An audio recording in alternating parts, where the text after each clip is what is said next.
Hey everyone, it's Mr. Wolf here, and in this video I'm going to be discussing the question, what does the building and the breaking of molecules in organisms? And the short answer to this is enzymes. Enzymes carry out these processes, but in this video let's talk about how that actually goes down.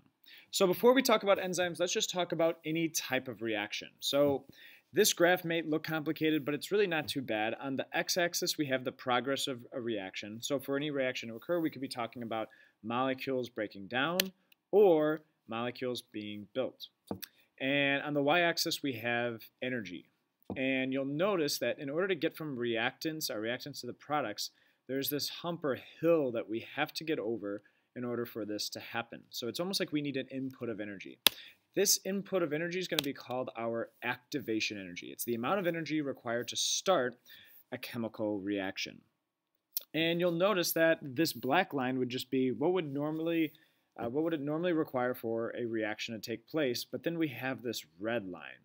And when we have this red line, that's when we would have something like a catalyst present. And so a catalyst is just anything that speeds up chemical reactions. And they work by lowering this activation energy. So notice that we just have a smaller hill to get over in terms of the energy that we need in order for this reaction to occur. And because of that, we're going to have a lot more reactions happening a whole lot faster. All right, so how do enzymes come into play? Well, when you have a catalyst, so something that speeds up a chemical reaction, and it's a protein that's doing it, that's called an enzyme. So in other words, enzymes are a type of protein that speed up chemical reactions. And here's kind of an example of what that protein would look like. And each little dot right here would be an atom that makes up this protein, this molecule. Right. So how do enzymes speed up reactions that break down molecules? Well, we'll first start with our enzyme right here. That's our black shape, right? And then what we need is our reactants in any type of reaction.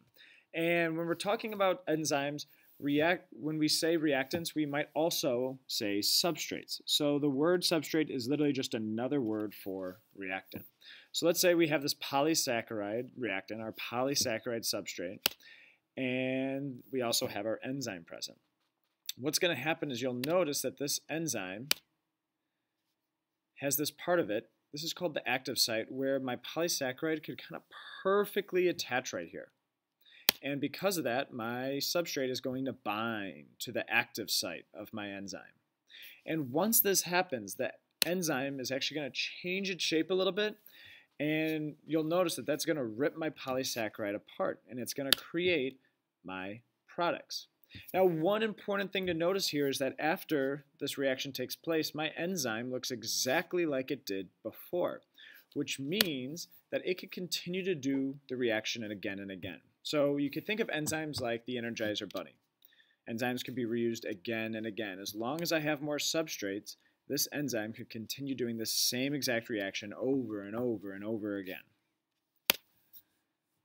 So here's another important part about enzymes, is that they are super specific. And you could get that from just looking at how this enzyme almost perfectly matches up with our substrate. So not only do they match up with specific substrates, but they only do one type of reaction for one type of molecule. So let's look at some examples for this. So the enzyme to the right only breaks down a polysaccharide. The polysaccharide fits in and it'll break it apart. So that means if we had, let's say, a protein polymer, since we're modeling it as circles in this case, these circles wouldn't perfectly fit in the active site, and therefore this enzyme couldn't break up an amino acid. There would have to be another specific enzyme that does that. Now, what if you have carbohydrates, but they're just monomers? Can you build them up? No. So even though it may look like that this enzyme might be able to fit our monosaccharides right here, this enzyme only breaks down polysaccharides. It only breaks down carbohydrate polymers. You would have to have another type of enzyme that builds up a polysaccharide. So let's look at another example of how enzymes work. In this case, we're going to be talking about enzymes building molecules. And you're going to see a lot of similarities to what we had before. So for instance, we're going to start with our substrates. Remember, those are just our reactants. And in this case, we have two amino acids. And in order to bring these amino acids together to speed up this process, we have an enzyme. And again, an enzyme, even though we're modeling it as this just kind of black shape right here, remember this is actually what an enzyme would look like. All right, so this enzyme for this protein has a different active site. It's specific for my 2 amino acids to bind right here. And that's what they do. And once that happens, this enzyme is going to change its shape in a little bit in some way that actually allows these amino acids to bind together. And so my amino acid is going to create my products. They're going to get released. And before I had amino acids, now I have the beginning of a protein right here. And again, another important part is that this enzyme has the exact same shape as it did at the very beginning, which means that enzymes are like the Energizer Bunny. They can be reused again, again, and again. So if we had more amino acids around, this protein could continue to build and build and build and build.